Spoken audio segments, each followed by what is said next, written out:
Hi guys, Byron back here for another YouTube video. Today I've got the Samsung Galaxy Note Edge.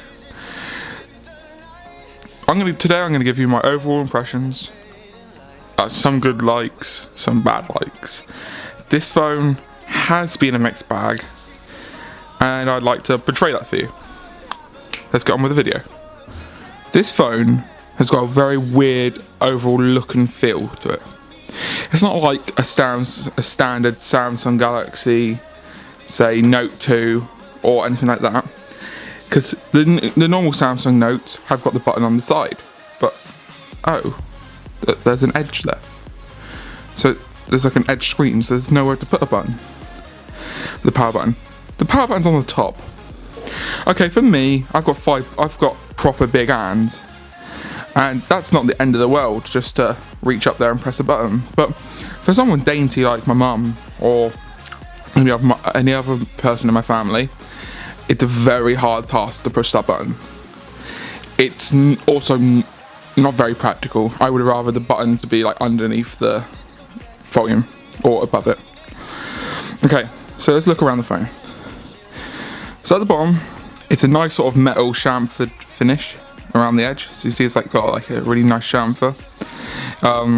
It's proper aluminum, and then it's got the S Pen. And it's a very sleek and designed S Pen. It's exactly the same as what you'd find on the Note 4. The only difference between this and the Note 4 is the edge and the button on top. Okay, I'm moving around to this side. Again, chamfered edge with the power button. Going to the top.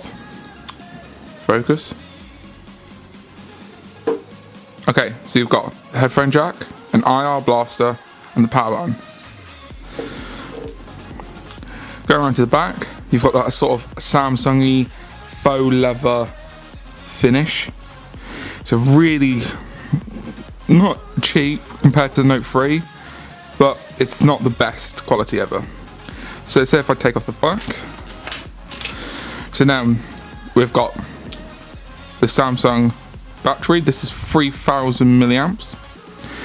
You got a micro SD card slot, micro SD card slot, a micro SIM slot, a 60 megapixel camera, a heart rate sensor and flash, room for wireless charging, and the NFC antenna's built in somewhere. I haven't quite found out exactly where that is yet, but all I know is somewhere down there, because I'll show you that later. Yeah. This phone also has a 5.6-inch screen with a curved edge that is Gorilla Glass free, that makes it proper tough. This phone also is powered by a Snapdragon 805 processor and an Adreno 420 GPU. Moving on to my views. My views of this phone varies from day to day. This phone has never let me down with lag. This phone is amazing. The edge is actually surprisingly very useful. So say I'm in like current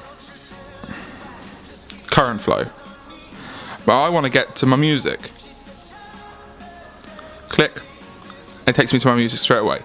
So it's like an extra little dock that you don't actually have to go back to home screen and find all your important apps. So I've got so many apps on here, and I can slide down to get some more. So I've got YouTube under there. Whereas I find that usually quite good, but the thing is, you can also activate the edge whilst the screen is off by doing, hopefully, and that turns on the edge. And you can swipe through all your apps whilst the screen's off. So this is sitting in my pocket, like this, and somehow my trouser pocket rubs against it, and it starts playing music. It takes you to the music app and starts playing music. That gets annoying. I'm walking down the street and music starts playing. Or it goes to my message and starts bum texting my mum or bum dialing my dad. It's really annoying. And the same thing with the button on top. Okay, I know iPhone buttons are on top, but used to be until the iPhone 6 and 6 Plus. But the iPhone buttons are different. They've got sort of more of a tactile feel. These buttons are ever so slightly mushy. So these buttons are ridiculously easy to press without realizing. Like, literally, it's so simple. Whereas the iPhone, you actually have to put a teensy bit more force onto it, and so it's not as easy to activate in your pocket. Whereas I'm walking along, and it turns on. It's annoying as anything. But this phone hasn't been all bad. It's been super fast, never let me down. So overall, I'll give it 3 Cyborg points out of 5. This phone has actually been pretty surprisingly good. But the thing is, my main review of this, my Cyborg points come off. Would I actually? That's the Cyborg review points come off. Would I actually buy the phone? No. Anything 4 or above I would usually buy, like for myself if I had the money. But this I wouldn't buy. It's because this phone, it's not worth it. If I had the LG G3 or G4 in a heartbeat, I'd buy it. They are lovely phones.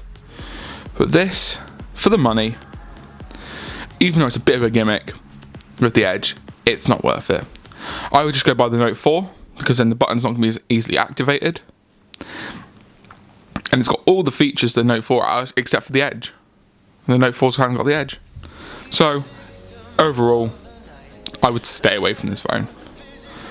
Thanks for watching. Good night, Cyborgs. We were victims of the night, the chemical, physical,